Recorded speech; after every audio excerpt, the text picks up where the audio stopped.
on that note, so that sounds like that's probably in the top 5 scariest landings for you.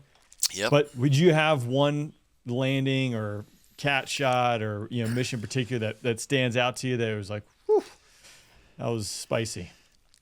Yeah, I have my story, and now's probably a good time to tell it. Is probably this is my okay. I've listened to 17 stories in the O Club, and I'm 4 beers in now, so I'm gonna one up you with this one. This is my one up you story. So in 2003, during Operation Iraqi Freedom, was probably about the 10th day of the war.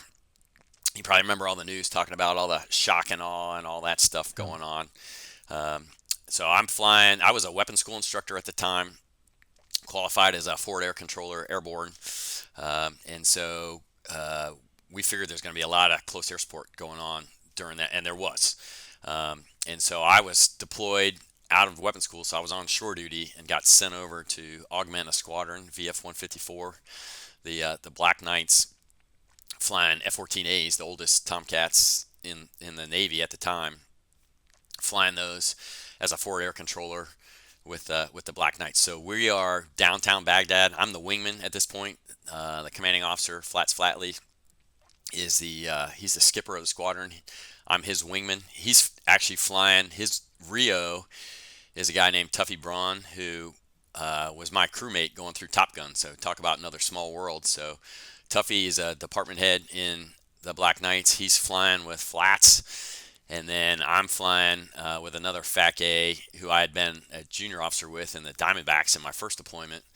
He's senior to me, but he's department head, also forward air controller. And so the 4 of us are flying around downtown Baghdad, doing some helicopter escort, doing some forward air control. This was right, remember all the shock and awe. You can see the stuff on CNN, all the AAA and all that stuff coming up. So pretty crazy being downtown Baghdad, especially on night vision goggles, flying in there. The city was all lit up. You can imagine what that looked like. And then you're seeing, most of the SAMs were unguided, but you're seeing SAMs come up, and it looks like the space shuttle coming off when you're looking at it on goggles. And then the AAA going everywhere. And then, of course, over the top of us, you've got all the harm coming down and all those kind of different things. So you're just seeing everything going on. I was like, holy cow. I mean, at some points in the night, it got so much, I just flipped up my goggles because, I was like, I'm going to go back to, young Lieutenant Vinny flying the F-14 and take my goggles off because I don't want to see the ignorance is bliss, right? I just don't want to see all this stuff going on. But we're doing our mission there, doing all kinds of stuff. As we're coming back, we were kind of cycling off and on the tanker just so we had a continuous presence over the target that we were doing. So Gordo and I are low on fuel, heading over to the tanker area. We're flying over I didn't know the name of the town at the time, but obviously big battle there later is Fallujah, right? So there's a whole bunch of stuff going on down in Fallujah, AAA, all kinds of stuff going on. We cross over Fallujah, and then our left engine shuts down.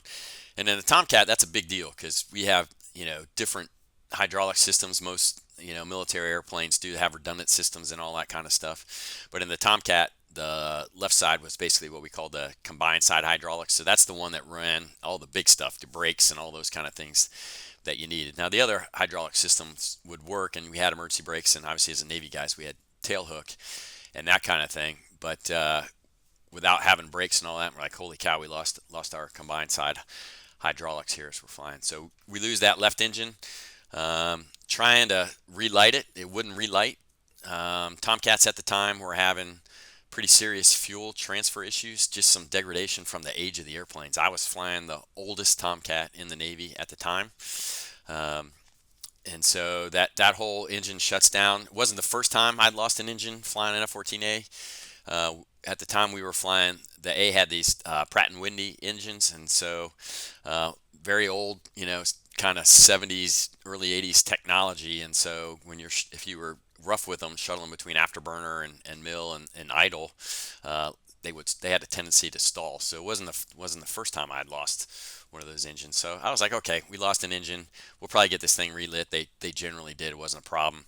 But we didn't know why, and it wouldn't relight. So we're thinking, okay, we're pretty low on fuel. We're still going to try and rendezvous on the tanker.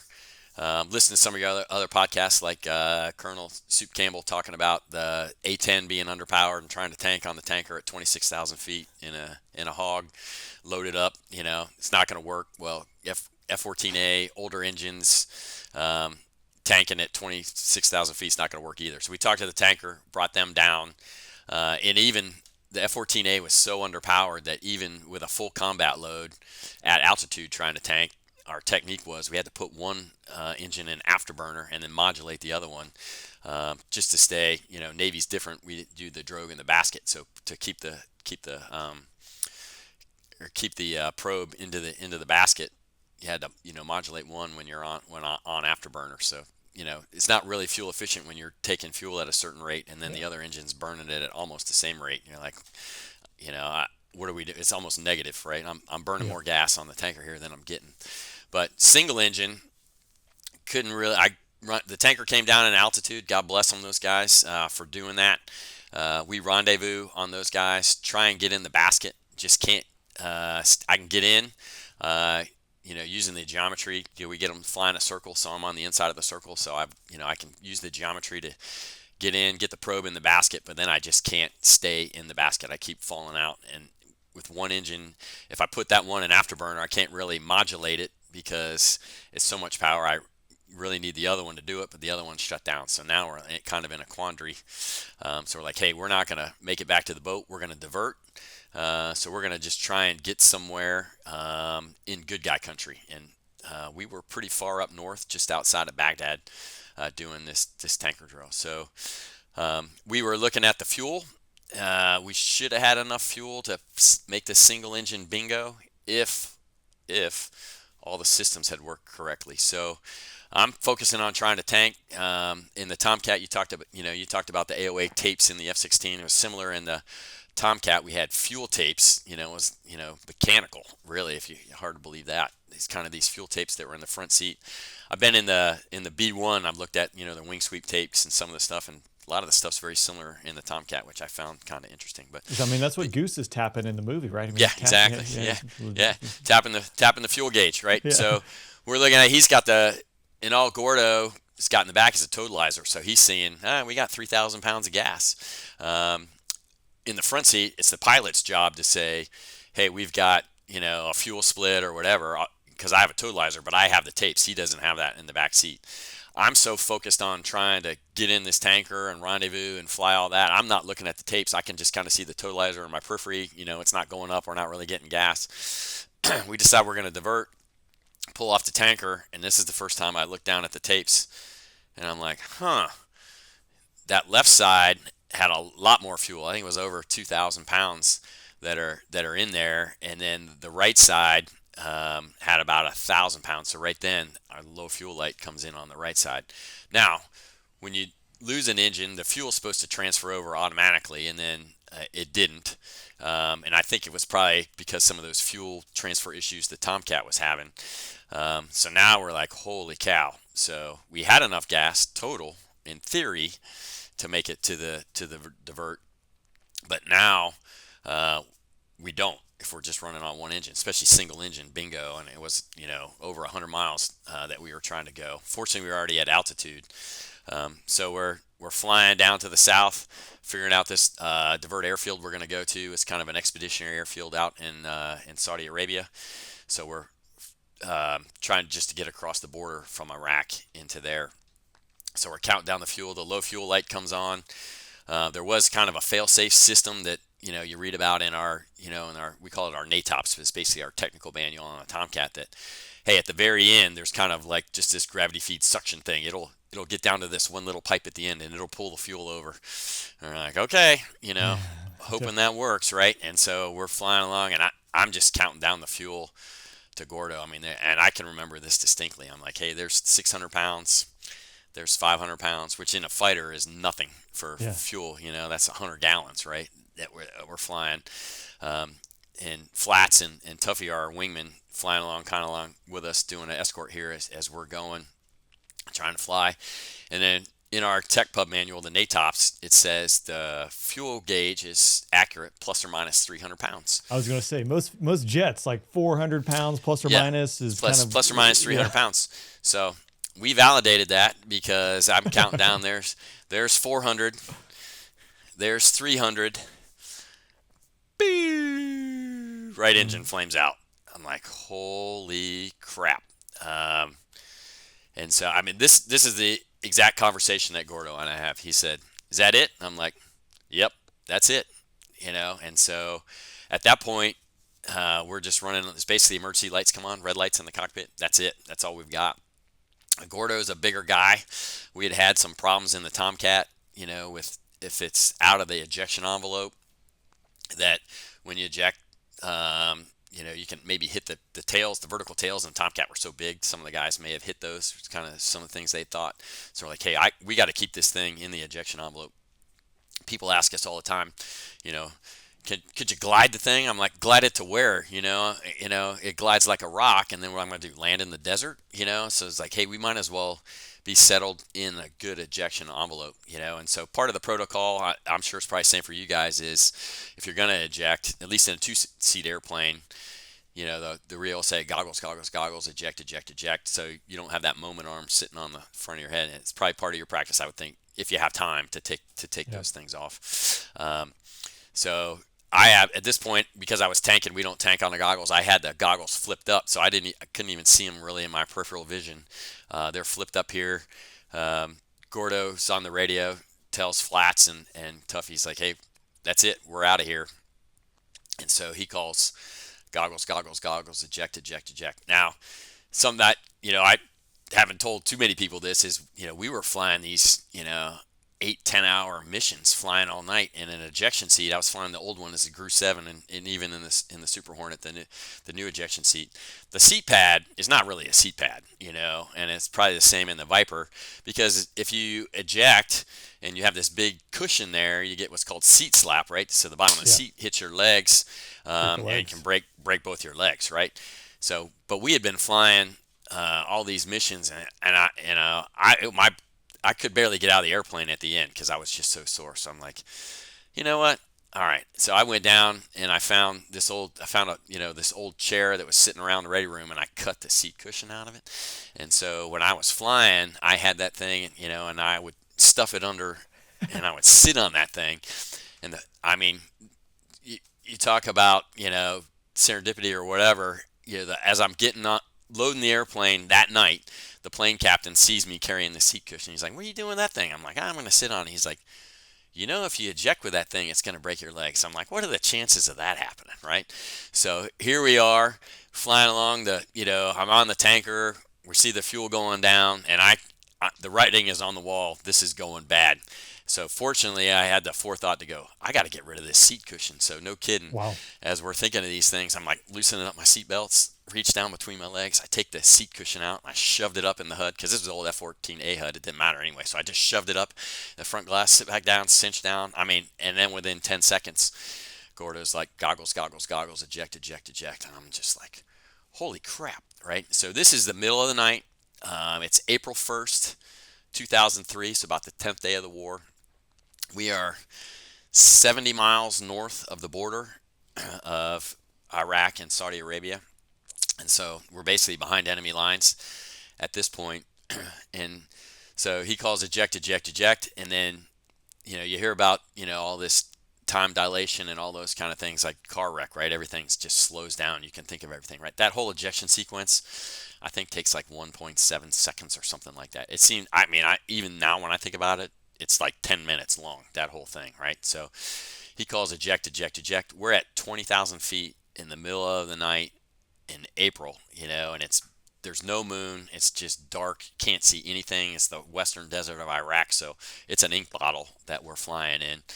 At that point, my job as the pilot, I've just been flying the airplane, right? So I slow down the airplane as much as I can. We get down to like 200 knots, which, as a fighter guy, that's way slow, especially in combat. Normally you're flying around 350, 400 knots all the time, right? Just so you have ability to maneuver if you need to. So I slowed us down about 200 knots. Gordo pulls the ejection handle. So I'm flying. He calls eject, eject, eject. I let go of the throttles and the stick, and then just grab right here onto my torso harness, and I tilt my head back, and of course my goggles are still right there, and I'm like, oh crap. So I'm doing this, because as a pilot, your instinct is just to fly the airplane, and that's my job. And so in a two-seat airplane, in general, what we've seen in the Navy, in the two-seat airplanes at least, the ejection is command eject. So either crew member pulls the ejection seat, you both go out. And that's because if you hit a bird or something, pilot's incapacitated, the Rio or the Wizzo, now for the Super Hornet, can get you out. So Gordo pulls the ejection handle, and that's pretty typical. Pilots usually flying the airplane, and then the Wizzo or the Rio is going to pull the ejection handle. So he pulls the handle. First thing I remember, just like the first Top Gun movie, I remember hearing boom, and the canopy comes off, right, and blows off. So here we are. I'm wearing a flight suit, right? We're at 20,000 feet in the middle of the night in Iraq. It's like 20 below zero out there, right? Yeah. So the first thing I feel is this wind blast of 20 below zero, and you're like, holy cow, right? And so I remember distinctly hearing boom, canopy goes off, blows off. And then I hear Gordo's seat go out, and the way the Tomcat was mechanized, because we sit fore and aft in the cockpit, just so the seats don't hit each other, the Rio's going to go first, and he's got a little bit of a right cant, so boom, he goes out to the right, and then the pilot's going to go out to the left. So boom, Gordo goes out. I remember seeing the flash from the rocket motor of his ejection seat, kind of ruined my night vision goggles. Remember, like I said, this whole sequence is like 1.7 seconds, but I remember all of this, right? And so then I'm here waiting, and then boom, I go. And because I had my goggles up here on my forehead, my head tilts down. So you want to be in a good ejection position, right? So that your spinal cord doesn't get compressed too much. You're not going to get a neck injury and everything. Yeah, so much for that. So boom, head down, and now I'm forced looking down between my legs. And I mean, if I close my eyes right now, I can see it. I'm looking down between my legs. I can see the planform of the Tomcat going away and the red lights in the cockpit. So I'm just looking down. I can see it right now, the red lights, the planform going away, and then I blacked out because you pull like 20 G's. And so if your head's in the good position, you're probably okay. But with your head down, all that blood's just rushing out of my head. And so I blacked out at this point, unconscious, out. And then I wake up. And so the way the seat's mechanized is, I'm sure your seats are probably the same, is, so you don't freeze to death or suffocate. If you eject at 20,000 feet or wherever, the parachute doesn't open till 11,500 feet, plus or minus 1,500 feet. So somewhere in there. So we ejected right around 20,000 feet. I wake up, I'm still in the seat, and I'm just in this free fall, falling in the middle of black night. Right? Can't see anything. There's no horizon. There's no moon. There's no lights on the ground. Close your eye. Go to the top of the Empire State Building. Close your eyes and jump down the elevator shaft. That's what I'm feeling, except it's 20 below zero, right? And so oxygen mask is still on, but I don't have a visor on because we were wearing goggles. Goggles are gone from the blast. I lost my knee board. All that stuff, that's all gone. And I'm just free falling in this seat. And about the time I'm like, I can't take this anymore because I can't see anything. I'm going to die from this. So we had the ability in the Gru 7, you could manually seat man separate. So you had to basically pull a little right handle on the right side of your seat, and then you pull the D-ring and the parachute would open, because the way it works is the parachute's in the head box of the ejection seat, and there's a barrel altimeter in there basically, and when it senses 11,000 feet plus or minus 1,500, boom, it pops the parachute out, right? And that's how that works. And then basically an airbag in the back of your seat blows you out. So I'm sitting there thinking, this is my conscious thought as I'm going down. I'm like, I'm going to die, I think I'm going to hit the ground going this hard. And right then, boom, our jet hits the ground. So fortunately for us, we'd already dropped all our bombs, which was good. But that fuel that was trapped in that left side caught on fire. So boom, I got this fireball. When I talked to Gordo about it, he said he's looking down and sees this, and he's like, hey, somebody's dropping bombs out here, is what his thought was. And my thought was, holy cow, that's the airplane just hit, right? And so I am, no kidding, getting ready to manually seat man sep, and then boom, the barrel altimeter kicks in, boom, airbag hits me, doosh, kicks me right out of the seat, and then whew, chute opens. Opening shock, right? So you're screaming as you're coming down, And as you know, our parachute, it's not like the SEAL teams or the special forces in these little square chutes where you can steer that thing and it's all kind of Gucci. This is just a round parachute designed to keep you alive, right? And so here it goes, boom, chute opens up. And then once again, it felt like a Mike Tyson punch. I was like, bam, holy cow. I was kind of rung my bell again, a little unconscious, seeing stars a little bit. I'm like, God, that's twice, unconscious in this event already.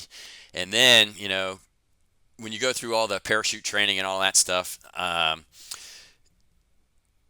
we do it like every 4 years in the Navy. I'm not sure how long it is in the Air Force, right? And so you go through and you get all these things, and like the first thing you check is, check your chute, and so our acronym is IROC, right? Inspect, inflate, raft, because we're Navy guys, right? Options, pull off your gloves, do these things, and then your Coke fittings is what you want to do, because if you're gonna, hit in the water, you want to make sure you pop those things off. And so first thing, I was like, I haven't done this training. It's been probably 3.5 years. I'm not gonna remember any of this stuff, man. When you go to lizard brain, that stuff kicks in, and so boom, inspect.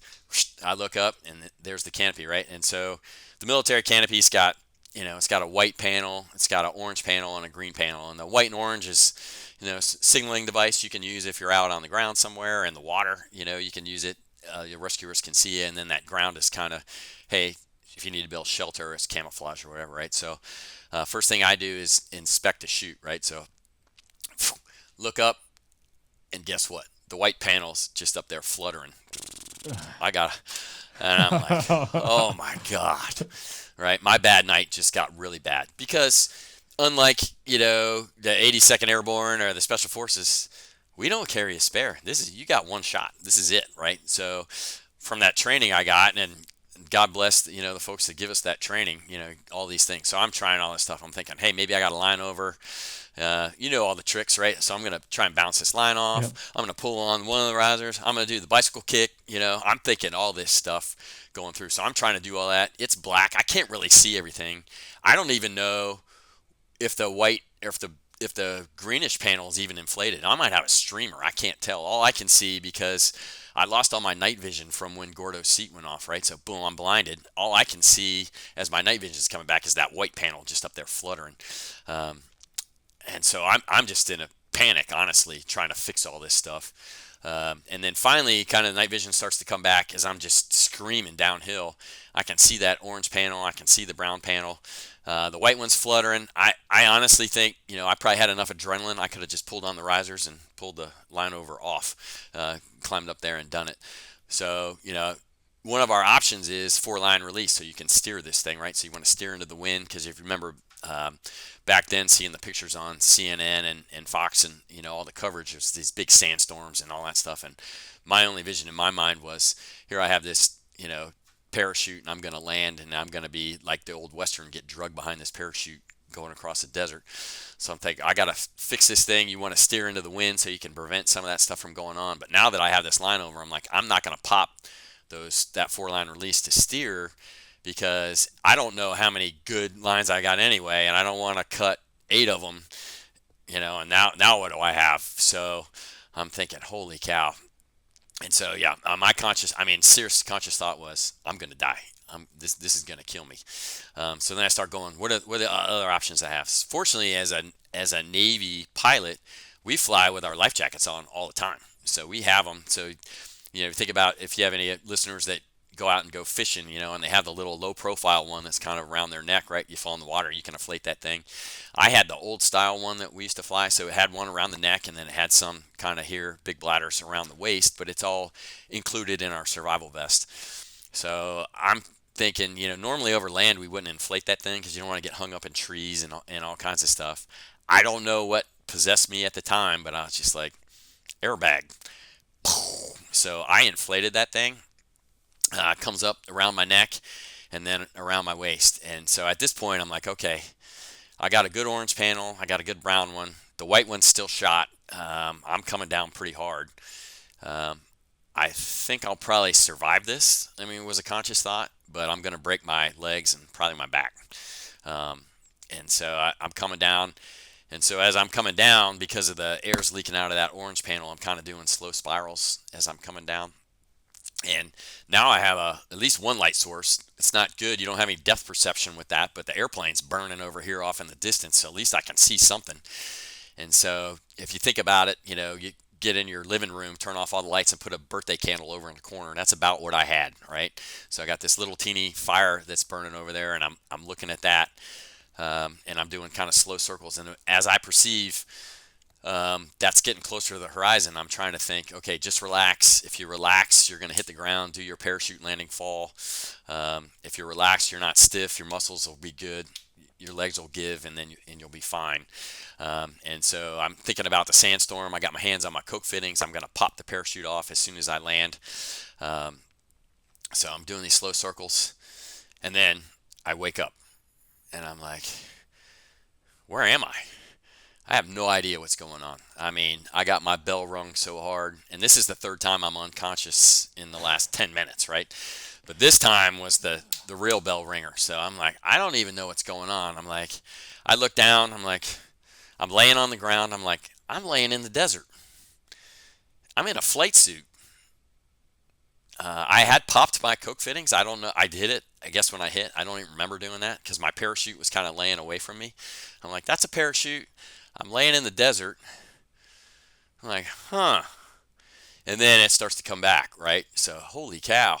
I must have ejected, right? And then, so the first thing I do is, back then we had the old Prick 112 Bravo survival radio. Remember that? And so I can remember sitting in the ready room training, and there's on the front, there's steps. It says, step 1, turn the radio on. Step 2, put the antenna up.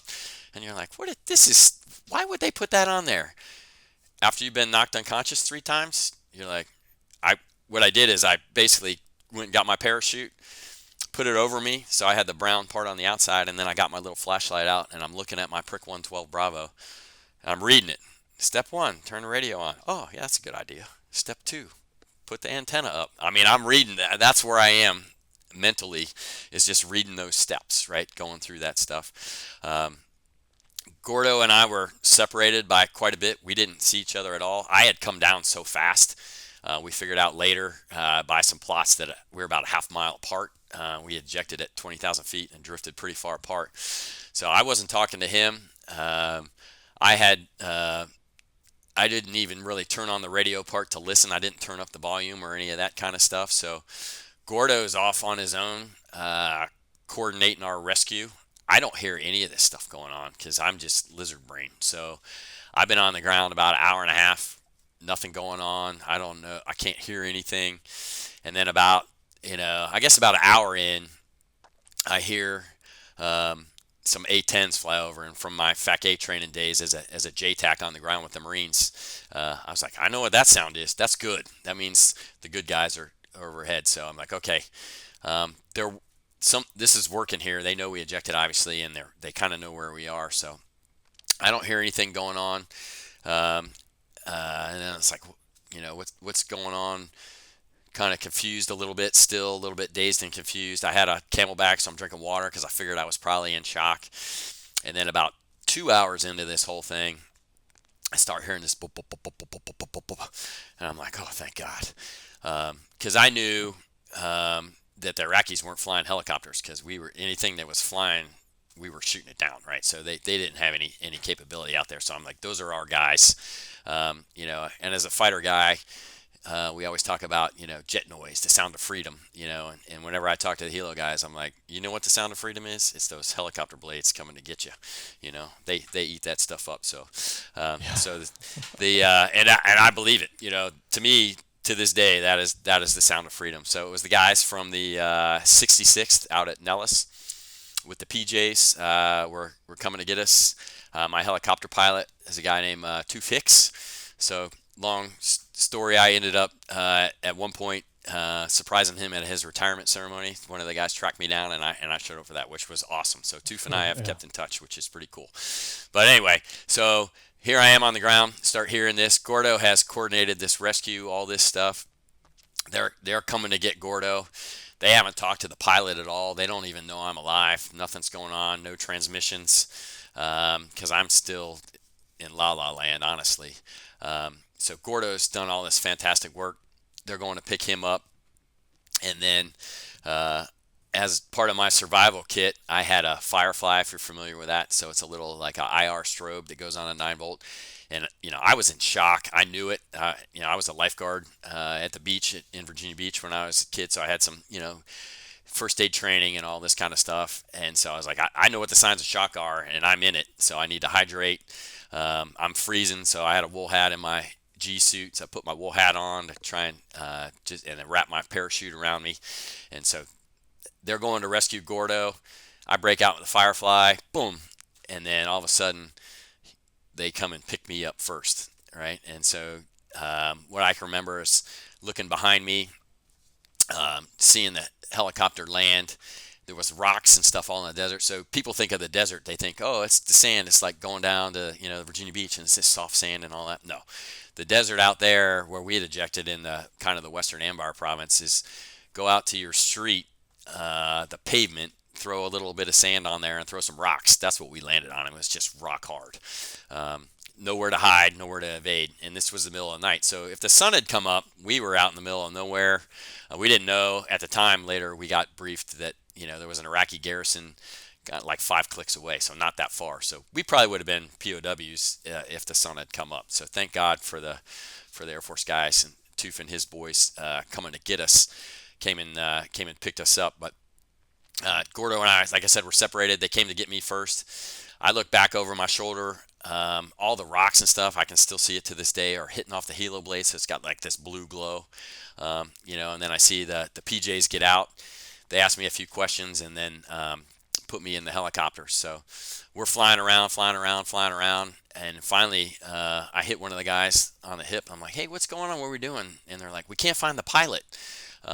And I'm like, I'm the pilot. And so there was some confusion because Gordo had coordinated the whole rescue. They thought they had picked him up. Because I'd heard the helicopters, turned on my Firefly. So then they picked me up.